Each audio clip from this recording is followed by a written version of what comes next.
Welcome to the Daily Globe. Please subscribe and hit the bell icon for more breaking updates. The South China Sea, once a vital artery for global trade, is now the epicenter of a looming great power confrontation. Warships from the US, China, and their allies converge on the Philippines, transforming the region into a high-stakes military arena. The Philippine archipelago, with its strategic location, is now the front line of US-China rivalry. What unfolds here will ripple across economies, alliances, and the global order. The US and its partners are ramping up joint exercises and military infrastructure, responding to China's assertive moves. Beijing, in turn, views these actions as direct threats to its ambitions in Asia. Satellite images reveal a dense concentration of naval power. American carriers, Chinese destroyers, and allied fleets crowding contested waters.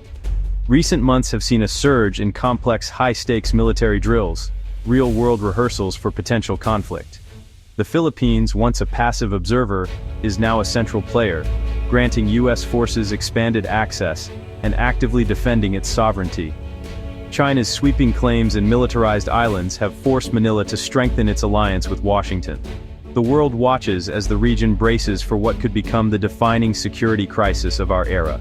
The Philippines sits at a maritime crossroads, controlling sea lanes vital to global trade. For centuries, its ports, like Subic Bay and Manila, have been coveted by empires seeking dominance in Asia. In World War II and the Cold War, the US used the Philippines as a strategic hub for projecting power. Though American bases closed in the 1990s, geography has pulled the two nations back together.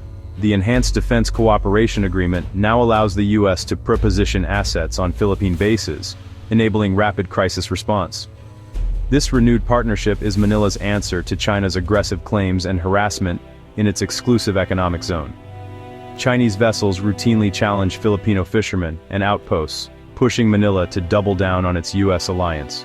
The Philippines is leveraging its geography, not as a pawn, but as a key player in its own security. The stakes are clear: defend sovereignty, or risk losing control of vital waters. The nation's strategic location is now its greatest asset in a high-stakes regional contest. The Philippines stands at the center of Asia's new security order. Subic Bay is buzzing again, not with a Cold War base, but with a nimble, modern logistics hub. The US is building state-of-the-art storage and maintenance facilities, prepositioning vehicles and equipment for rapid deployment. This shift favors smaller, flexible nodes over large, vulnerable bases, making US forces more resilient. Subic Bay's location near the Luzon Strait is ideal for quick access to potential flashpoints. These upgrades, including a new naval pier and expanded warehouses, mark the biggest US military buildup in the Philippines in decades. The Philippines benefits too, modernizing its own forces and deepening interoperability with the US joint facilities and constant training. Up to 500 activities planned in 2026 are weaving the two militaries together. This logistical network is a powerful deterrent, signaling US readiness to operate in the region. The partnership is mutually reinforcing. American support boosts Philippine capabilities, while Manila's geography anchors US strategy. Together, they're building a force ready for any contingency in the Indo-Pacific. Subic Bay is once again a linchpin of regional security. The waters around the Philippines have become a proving ground for multinational naval power. Recent exercises, like Pacific Vanguard, brought together US, Japanese, Australian, New Zealand, and South Korean warships for advanced combat drills. Simultaneously, US, Australian, Canadian, and Philippine ships practiced seamless communication and coordinated maneuvers. These drills send a clear message: Allied navies can operate as a unified force, ready to respond to any threat.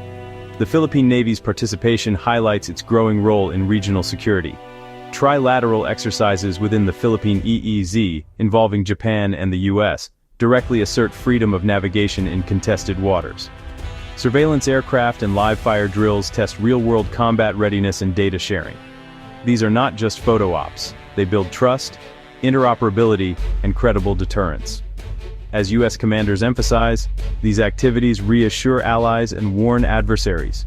The Indo-Pacific will remain free and open. The Philippines is now central to Allied defense strategy.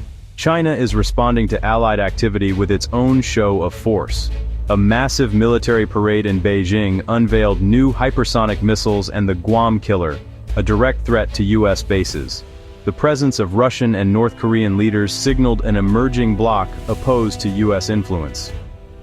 China's Coast Guard and maritime militia aggressively enforce its claims, harassing Philippine vessels in the gray zone below open conflict. These tactics aim to establish control without triggering a U.S. military response. Espionage incidents, like Chinese nationals caught surveilling U.S. and Philippine warships, highlight the intelligence battle underway. China's strategy is comprehensive. Military, paramilitary, and covert operations all work to shift the balance. The Philippines has become a hotbed for both confrontation and intelligence gathering. The contest is as much about information as it is about firepower. The South China Sea is a tinderbox. One misstep could spark disaster. Scarborough Shoal remains a flashpoint, with Chinese control fueling daily confrontations. In August 2025, a Chinese warship collided with a Coast Guard vessel while chasing a Philippine ship, an incident that exposed the chaos of these standoffs. Days later, the U.S. Navy conducted a freedom of navigation operation, signaling support for Manila and defiance of Beijing's claims.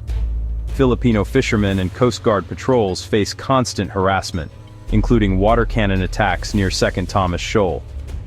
Each encounter tests resolve and risks escalation. One injury could trigger the U.S.-Philippines Mutual Defense Treaty. Officials in both capitals reaffirm their commitment, raising the stakes of every incident. The line between gray zone coercion and open conflict is razor thin. The risk of a local clash spiraling into a major war is ever present. The Philippines crisis is redrawing Asia's geopolitical map. U.S. alliances are tightening, trilateral partnerships and the Quad are gaining new urgency. This network counters China's ambitions, aiming to preserve the regional order. China's military buildup, especially its navy and missile forces, has forced the U.S. to adapt with distributed, resilient logistics. The South China Sea is not just a battleground, it's a vital artery for global trade. Any conflict would disrupt supply chains and shock the world economy. The contest is over more than territory. It's about the future of the rules-based order versus a Sino-centric system. The Philippines, a democracy on the front line, is fighting to defend its sovereignty. The outcome here will shape the 21st century. The world's economic and security future hangs in the balance. Experts see both hope and danger in the Philippines' new security landscape. The U.S.-Philippines alliance has raised the cost of Chinese aggression, making escalation riskier for Beijing. Integrated deterrence is working, for now, but the risk of miscalculation remains high. Crowded seas and national pride mean a small incident could spiral out of control. China is unlikely to abandon its claims, so long-term tension is the new normal. Both sides are doubling down. More drills, more logistics, deeper partnerships. The best hope is a stable deterrent. The worst, an accidental war. Open communication channels are critical to prevent crisis escalation. The region faces a long, uneasy peace, or a sudden, catastrophic conflict. The Philippines is now the front line in a global contest shaping the future of Asia. Naval buildups and daily standoffs reflect a fundamental shift in the balance of power. The Indo-Pacific stability is tied to global economic security. Any conflict here would have worldwide consequences. The world watches as the region teeters between tense competition and catastrophic war. Understanding these dynamics is essential for anyone concerned about our shared future. Stay informed, seek credible sources, and engage in public debate. Diplomacy depends on an informed public. The gathering storm in the Philippine Sea is a challenge for all of us. What happens next will be decided not just in Beijing and Washington, but by choices made around the world.